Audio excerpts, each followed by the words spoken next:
Hey,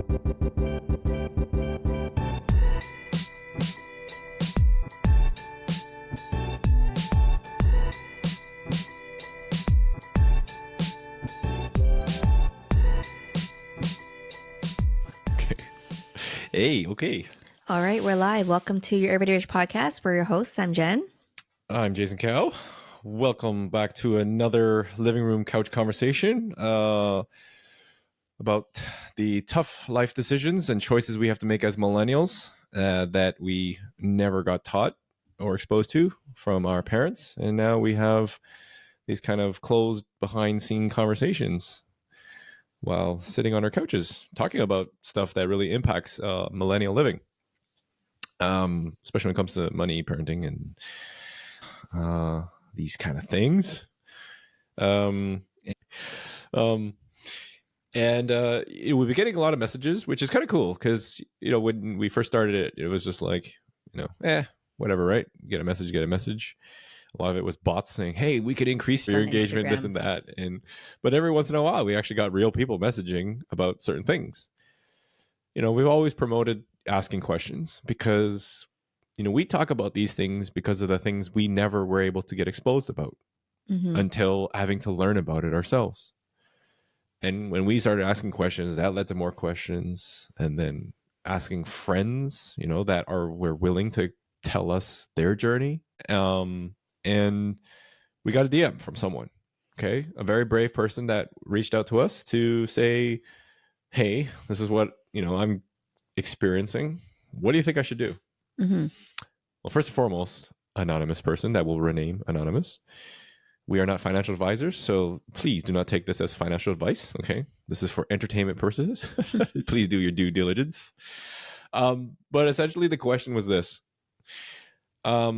This couple, okay, is making $250,000 combined. And they annually, okay, quarter at a salaried job. And they feel like they're not able to move forward, and they're concerned with their ability to invest more to achieve future financial stability and provide money to fund their kids' education. What can they do to increase the gap of income versus their expenses?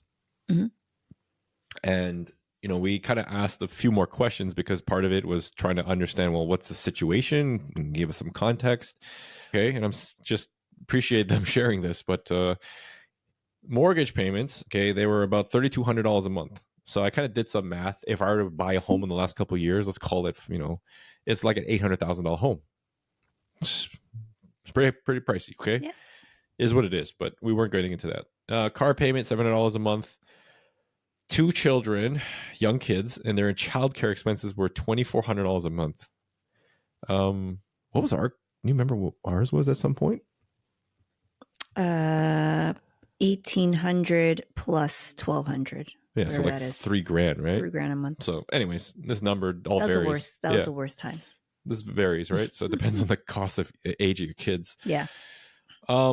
They contribute. Their credit card balances are about $4,000 to $7,000 a month. So, I guess various spending, right? And their outstanding balance was always about hovering $2,000 a month. So they did caveat they do not pay off their monthly balance every month. Okay, so they carry $2,000 reoccurring every month. They contribute $500 or so to their TFSAs, etc., or whatever savings vehicles they have. They have some student loan debt. They didn't give us the amount. And that was essentially the context of their scenario. So yeah, what can they do to increase the gap in income versus expenses, Jen? And why do you feel like they are not being able to move forward? Why do they feel like they're concerned? Well, the good thing is that they're focusing on the gap. So the fact that they asked about the gap shows that there is that's a good start, right? Because the most important part of figuring finances out is not so much how much you make and how much your expenses are. It's what the difference in between is, right? So that's the first, like, to me, when they ask that question, the fact that they asked it that way, it's not like, how do I increase income or how do I decrease expenses? It's what can I do to further the gap. Yeah. So that's it. I think that's a great start. I think, in my opinion, I think what stands out with all those numbers that you listed was the credit card balance. Yeah, that was the first thing that jumped out too. So yes, there is going to be, I want to say, just because you've paid off your credit card balance, it doesn't increase the gap. Yeah. It's like, because like even if they didn't have that credit card balance and they were able to pay it off, I don't think it necessarily increases the gap between income and expenses. Yep. So anyways, but that just still jumped out at me. The fact that they have $2,000 outstanding balance is something that I believe they should be one of the priorities they should be working on, to remove that credit card balance. Yeah, because part of that gap is impacted by the high interest cost of credit card, revolving credit card, call it credit card debt. Yeah. Right. It's like 20%, give or take. Yeah. So debt will never go away, right? Yeah. Like you just keep incurring that 20% interest over time, then it decreases your chance of closing the gap. Yep. Or making it bigger. That's right. Yeah. So like just kind of high level looking at these kind of things, to me, this is a classic Henry, right? You ever heard this term Henry? No. It's high earners, not rich yet. Yep. So if you're making $250,000 combined, you're doing okay. I think you're doing all right. And outside of the credit card thing, where I suggest is, instead of focusing on the contributing towards TFSAs, which I know that's part of the person's goals for future stability, right? And maybe there's some RESPs in there. I don't know, right? No, not enough details, but the $500 that's contributed there is very minimal compared to the interest that's being paid every month on the $2,000. And the day, the $500, that's 4 months. Yeah, 4 months right there. If I think about exactly. it. Right? That's how I look at it too. The 2,000 divided by 500, that's 4 months. So you spend 4 months of not contributing to TFSA, and spend those 4 months at $500 that you're putting in TFSA, put them into your credit card. Yeah. And, this is not here to criticize a bunch of things in terms of like, holy crap, look at these monthly payments. This is the situation they're in. Mm-hmm. But I do recognize, and I want to point out that the cost of living here is quite high. Their monthly burn is actually quite high, even though their income is high.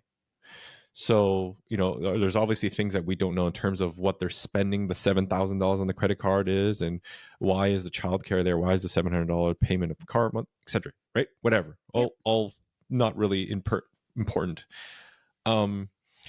What I would focus on here, if I were them, is looking at their money management systems. Right, like you mentioned, the fact that they are looking at the gap is very important, and it's great. I don't know what their money habits are, right? And part of money habits contributes to being able to put in proper systems. So I'll give you an example. So I always looked at it as, if I were to try to learn how to run, to become a better runner, mm-hmm. and if I wanted to run, but I always had a chain with a boulder on the back. And every time I got stronger, I could move the boulder a little bit, right? Yep. But I could never run because the boulder got bigger with more debts or purchases, right? I got stronger. I worked out. I got stronger and stronger. My income got more, but I still couldn't pull the boulder far enough. Mm-hmm. And that's the analogy I always use, is that because even though I was making more money, my money spending habits or my management of my money always led to some sort of thing that held me back. Right. So looking at maybe some systems to put in place for me would be helpful as a start, to understand like, what systems can I put in to manage my spending? Right. Mm-hmm. And this is not here to pick things apart because I don't know, right? I don't know what. There's actually a really cool podcast. I forgot the name of it, but they look at people's monthly expenses and they critique their monthly expenses. Oh gosh, it's actually really funny. It's a cool, interesting concept. But they interview like internet stars, YouTube stars. So it's more of a parody, but I would do that. I would look at your actual income, your spending, monthly bills, and be like, where's all my money going towards? Yeah. Right. And if you look at just the numbers they gave us here, there's 3 highest costs that stand out. And these are the 3 reoccurring costs, fixed costs in life, I think, especially as millennials. Mm-hmm. And what are they? Housing. Okay.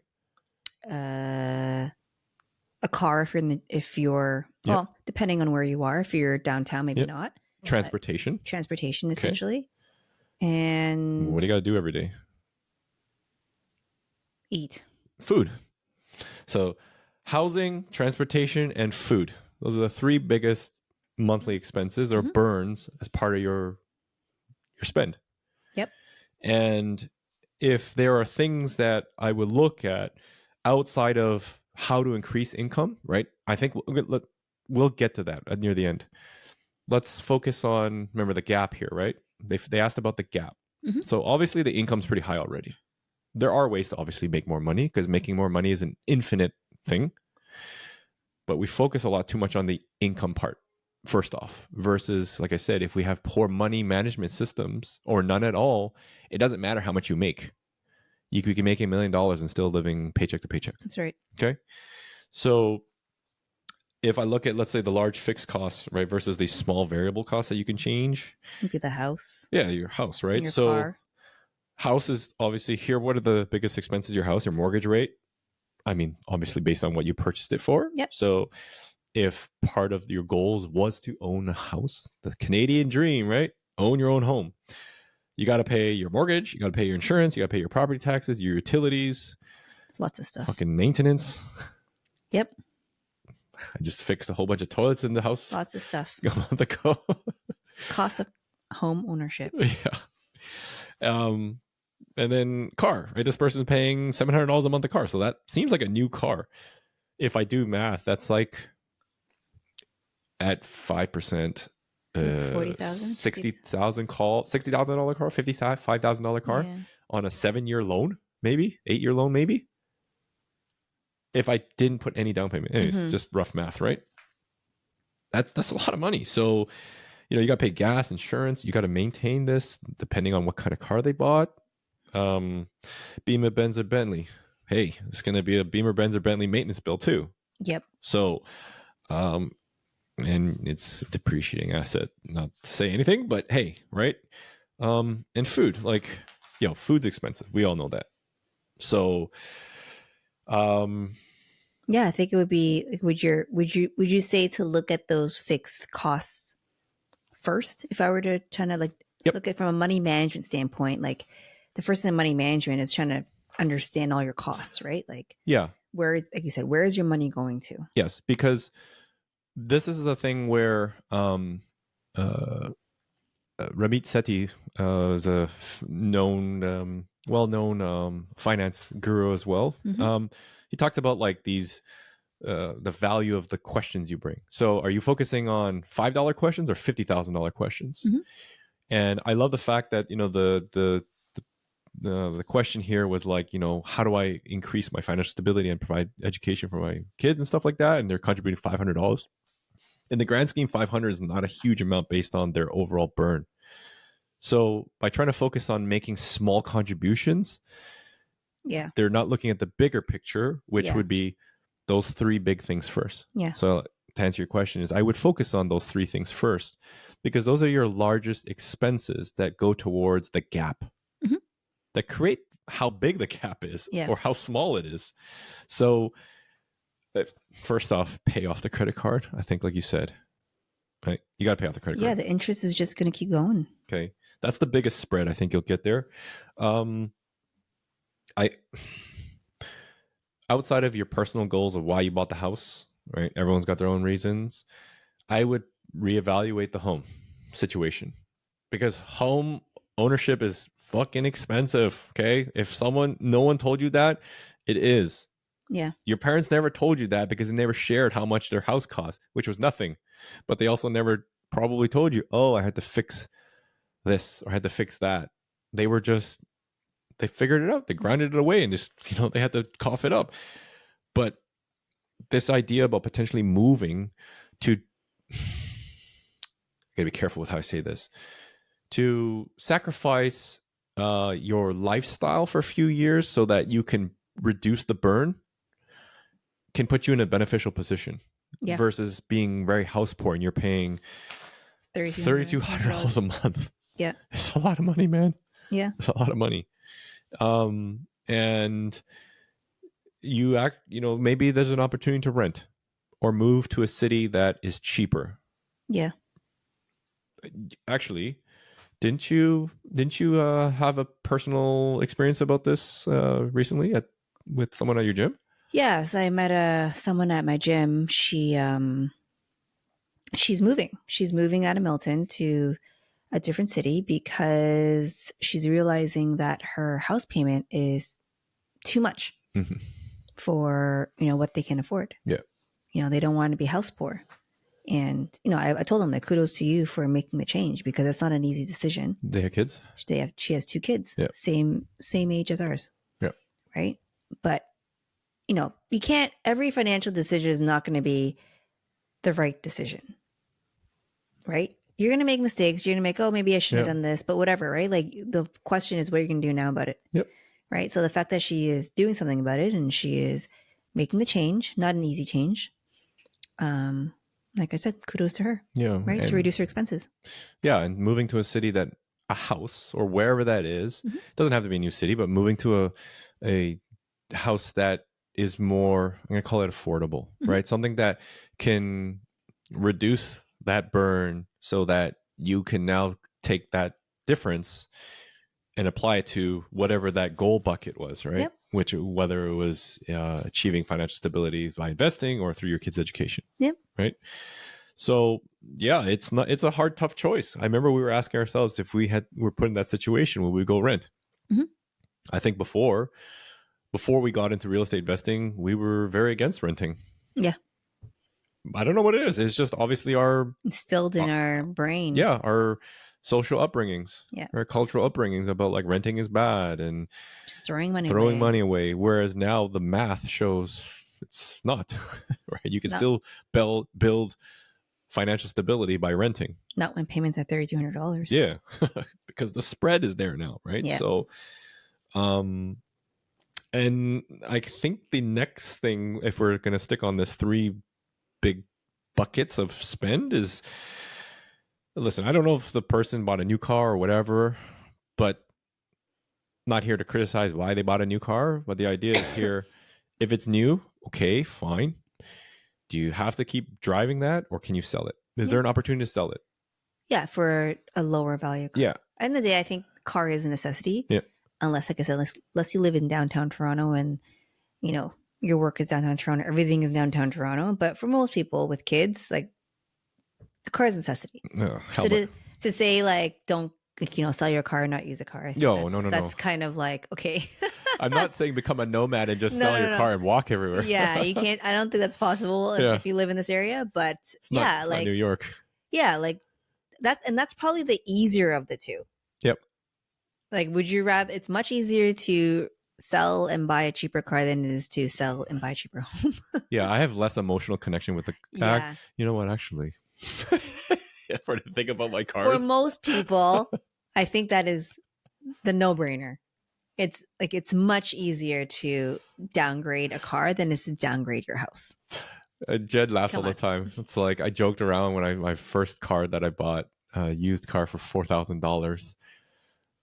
Little red Mazda Protege. It was the Maserati. Okay, for your information. Okay, the Maserati, also known as Peter. Why was it known as Peter? Please share with everyone. I'm not gonna share Please share. No, you brought it up. Come on. Why? Why, Jed?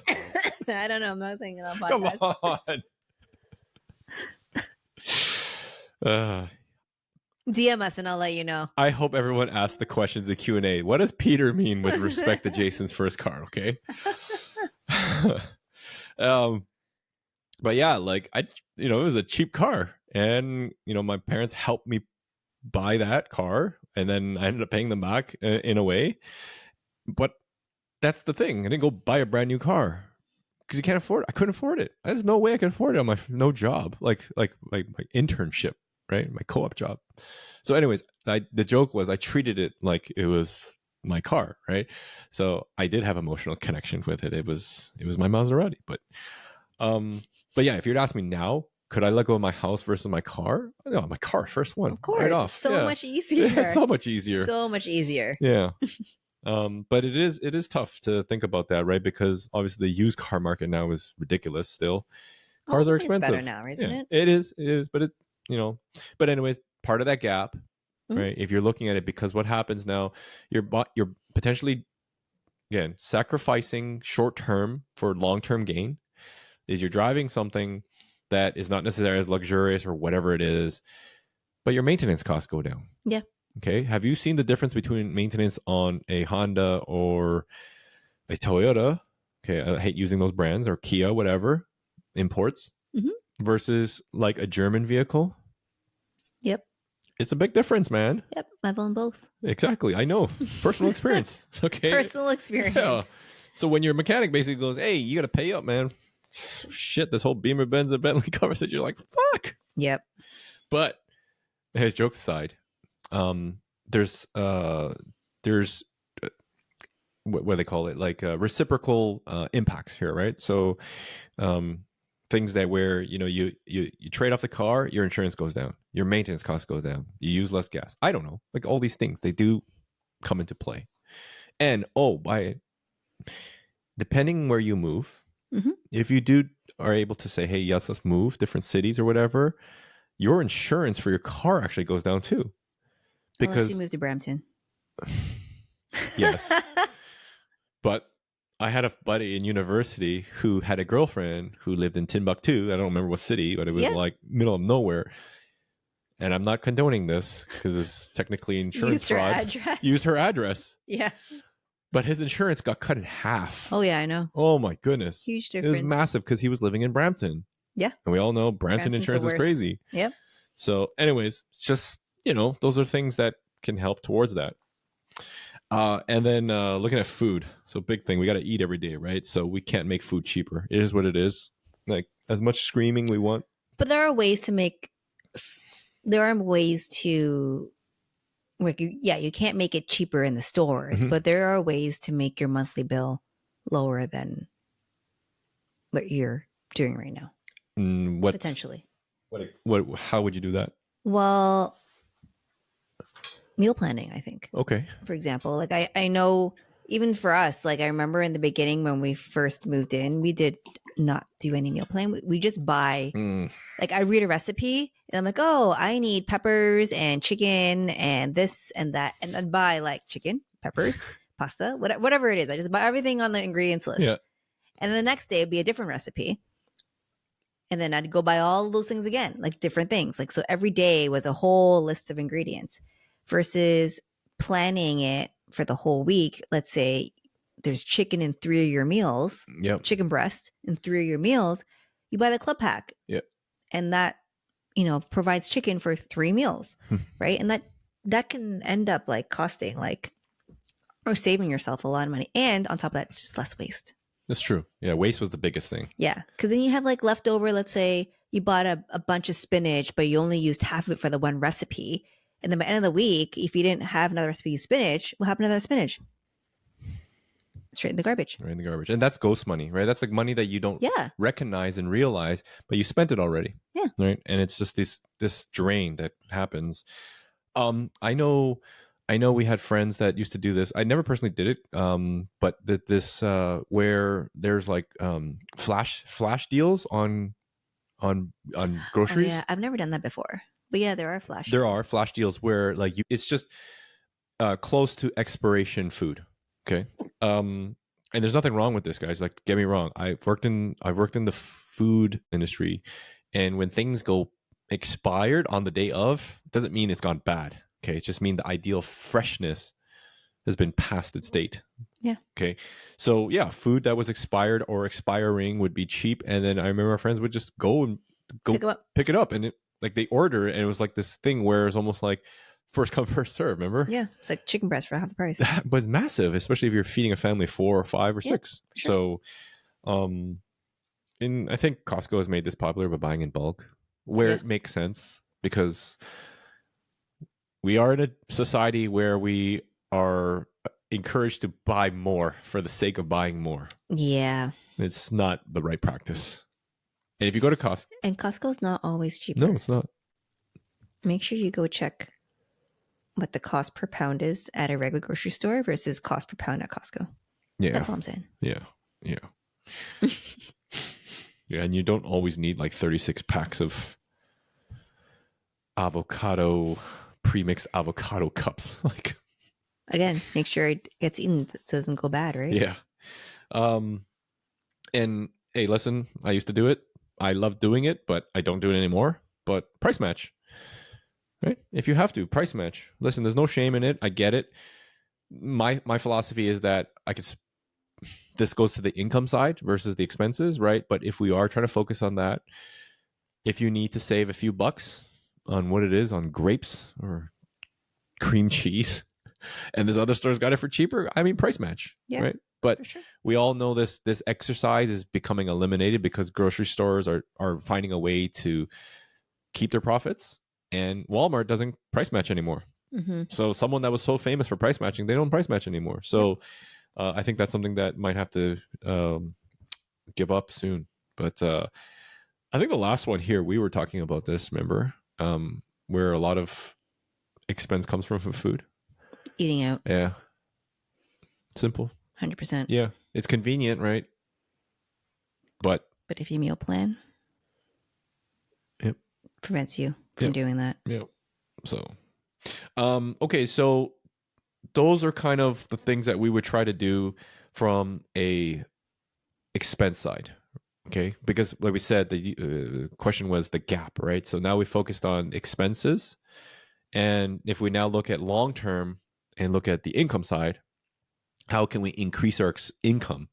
Yep. Right? Because if we stabilize the expense side, then the obvious thing is to look at now, how much more can I make? Mm-hmm. Right? Or what contributes to your income?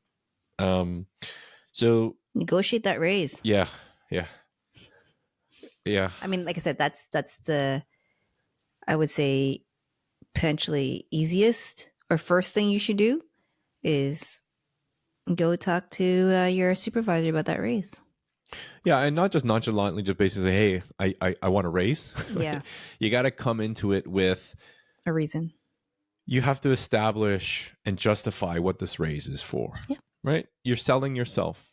And it's one of the key skills that we all have to learn that we didn't learn a lot of is how to sell. So if you've never asked your employer for a raise and just kind of went on with like these, I call it like inflation raises, mm-hmm. I'm telling you that it is the best thing you can do for yourself every year. Even though you get nothing, let's say you did nothing, you get practice. It helps you practice on understanding, well, why didn't I get that? Was it part of economic challenges with your business? Or maybe you actually didn't perform well enough, right? You get the feedback saying, hey, man, you just didn't do enough for me. Yep. Or you just didn't know how to ask properly. And I can tell you, I remember when I first went in, it was scary because you're like, okay, well, you hear people talking about it, but then you're like, well, how do I put this together? How do I formulate this? Mm-hmm. But then when you put something on paper and you practice it, you got to actually kind of go into like this whole psychology of how to influence people, right? Yeah. Dale Carnegie, you understand what things you can ask and how you can put yourself into advantageous position. Yep. And it works. It works. Trust me, guys, it works. I think this next one here with the income side is like becoming more popular with the gig economy. Side hustles. Yeah. Side hustles. Just because the platform, like the being everything on the internet. Yeah. Everything being online makes it a much easier entry into that particular market. Jeez, Uber Eats. Yep. Being an Uber driver, Uber delivery. I've joked before, I've seen like BMW show up. Why is a BMW showing up to my driveway to deliver food? I don't know. Hey, not me to judge, but just saying, there's actually these reports where people can be making a good chunk of change driving and delivering. Yeah. And listen, if you got to do what you got to do, there shouldn't be an embarrassing point to think about it, right? Because if you feel like it's embarrassing, it means you're caring about what other people are thinking about you. But if I'm looking at this question here is that I want to become financially dependent, I want to do these things. Well, are you willing to do these things? And then I think, economic arbitrage, arbitrage in general, what opportunities are there for you to make money by buying something for cheap and selling it? Something about can you flip a house? Can you maybe do Airbnb? Would you be willing to Airbnb your house? So it's a real thing, right? Yep. Could you rent out your garage if you had a garage for storage? Or rent out your basement. Yeah. Your backyard? I don't know, right? Or if you need to, right? Do you have a skill set? Do you have a particular skill set that you have honed in over the last few years that you could sell your time? This not a debate about this whole thing about, why are you selling more of your time? At some point, you need to trade off time. Yeah. Right. And if you're not in that position, then can you exploit that expertise so that you can make that extra income? But at some point, there's going to be some diminishing returns because you can't do that forever. But the thing is, if you make that sacrifice, and this is where it comes to it's like a long-term game. If you make that sacrifice now, then in the future, that's when it'll make the big difference. Yeah. Right. We think about, you see those posts where you're like, oh, if you were to invest $50 a day now, how much money that becomes. It's no different than you putting in the time now, right? Whether it's an hour, 2 hours, 4 hours a week, whatever it is, that's exponential. Yeah, it's compounding. Right? Compounding over time, right? Just because you make the extra $400 doesn't mean you just go spend it on something. But if you make the extra $400, $500, whatever that is, and then you invest it, right? You increase that gap, right? So that you can take that money to invest it. Yeah. That compounds over time. Yeah. Right. So you're putting in the time now. Later, you'll hopefully don't have to do that, right? Because you've compounded that extra time and money that you've gained from it, and allows you to, pay out for your kids' education. Yeah, and now you're combining the money management systems that you put in place as part of your expenses, and leveraging the money that you're gaining on the income side. Yeah. And those put together increase that gap. It just makes it's like a hockey stick effect, right? Hockey stick effect. So, and I know this is not part of the conversation here, just kind of thought to it, or it doesn't really address the question here, but it's just more of an observation. I don't know this person's the couple's, personal situations and stuff. But a big thing is really watching the lifestyle creep. Yeah. Right. Oh, yeah, that's one thing we didn't mention. It's $4,000 to $7,000 in a credit card. Yeah. We don't know what that's spent on. Is that based on all food, or is that what is the breakdown of that? And that's something for them to analyze and to figure out if there are certain areas where, it's maybe some of that is lifestyle creep, right? That maybe that some of those things are not necessary and they can try to reduce. Yeah. Yeah. Like I said, if someone's making $250,000 and you feel financially strapped, you have to look at the back end of things. Yeah. There's something. Break it down. There's something that's not work. There's something that is causing this that's more fundamental than actually just a issue with one part of it. Yeah. Right. So systemically, there's something that's wrong. Right. And you have to be real with yourself and ask yourself the tough question about okay, what am I spending my money on? Am I spending too much? It's plain and simple. Am I spending too much money? Yeah. Right. Because we have heard of these stories where there are these people that are making $500,000. I went on this Reddit forum, just went down the rabbit hole.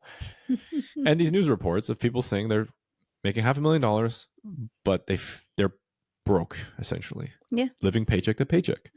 And I'm like, holy crap, how is this possible? But I understand. because if the money management is not in place, doesn't matter how much you make. Doesn't matter. Yeah, the gap always. There's no gap. There's no gap, right? And versus that gap should be very large. Yeah, but it's not there. Yeah, yeah, and it takes time to create that gap, right? So you have to holistically rethink and reframe all this, but put into practice slowly, right? It's hard to just completely flip it all around. You have to do it slowly, but then you have to be very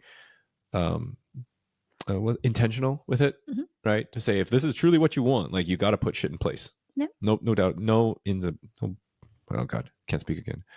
No way around it. Yeah. So, and just to kind of leave off with this, the $3 to $5 questions versus the $50,000 questions, when we're just worried about, the lattes and avocado toast and, whether I should put extra toppings on my pizza because it's a few extra bucks, versus saying like, this person wants to invest now. And if they are investing, your expense ratio is really important. It's just like your mortgage rate, right? Yeah. 1% to 2% compounded over 20 years is massive. It's huge. It could mean up to like 28% difference in your returns. Yep. Okay. And it's a thing that I don't think gets enough exposure because that's how these money managers make money. Like they have to charge you something. They're of course they're going to say it's only 1%. What does it matter? And that's the thing, is that because you're not asking the big questions, right? So reframe yourself to asking the big money questions, not the small ones. Put good money practice in place and find ways to make more money. I think we probably could have summarized that at the very beginning, but no one would listen to the rest of the episode. But yeah, anything else, Jen, you'd say that you want to maybe to encourage this person that put in the question? I just think that it's a good thing that they're asking. It's a good thing that they are trying to find ways to increase the gap. Yeah. And all I can say is break down your expenses, break down your income, and take one step at a time. It's like no different than like you're trying to lose weight. Yeah. Like you can't just go from eating normal and then you go down to like eating 1,200 calories a day. Yeah. Like it's not going to happen. You're going to be miserable. You're going to be, maybe it might last for a week or two and then it will just go back to the way it was. Yeah. So the only way to make an actual change and sustainable change is take one step at a time, right? Whether it's, okay, like we said, take the 3 biggest buckets, if car is the first thing, do the car thing first. Yep. Don't try to trade out your car, sell your house, meal plan every week, like all in 1 week. Especially if you've never done it. Exactly. It's not going to work. Yeah. Like you're going to get completely burnt out and you're going to be like depressed. Frustrated. You're like, what the hell, man? They told me to do this. Yeah. I'm trying to sell my car and sell my house and meal plan all at the same time. Like I said, this is not financial advice. So no. Joke's on you. Just kidding. Anyhow, that's all I'm going to say. Yeah. No, yeah, exactly. So, yeah, no, I appreciate the person sending this in and being brave enough to actually DM, because I know that it could be very daunting to feel like you are a high earner, you're Henry, but then you feel like you're financially strapped, right? And obviously everyone's got everyone's got these goals to do better, to be create financial stability and help their kids. And your situation may not be, maybe you're not making $250,000. Okay. I recognize not a lot of people make $250,000 combined. Okay. But you could see the difference is that it doesn't matter how much money you make. It's always how much money you keep. That's right. Regardless of your income. So, I hope this is helpful to the person out there that sent this in. And I hope this is helpful if you are in something similar situation that you are scared to even try to figure out and be like, man, this is daunting. I'm just going to be a blind eye to it. But these are the type of conversations we want to spread, because it's the stuff that we never got taught, man. Mom and dad never told us this. The schools never told us this. Our friends were too scared to talk about it, but we don't want to make that a thing for you.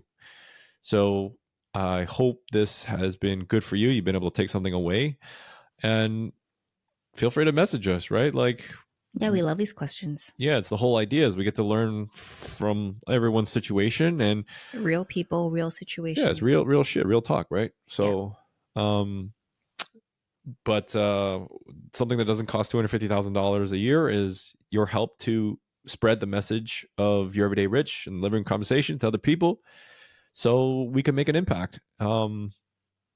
Rate the show. That's the way it gets out there more. Rate, leave a comment in the ratings on what you think. Pay the fee.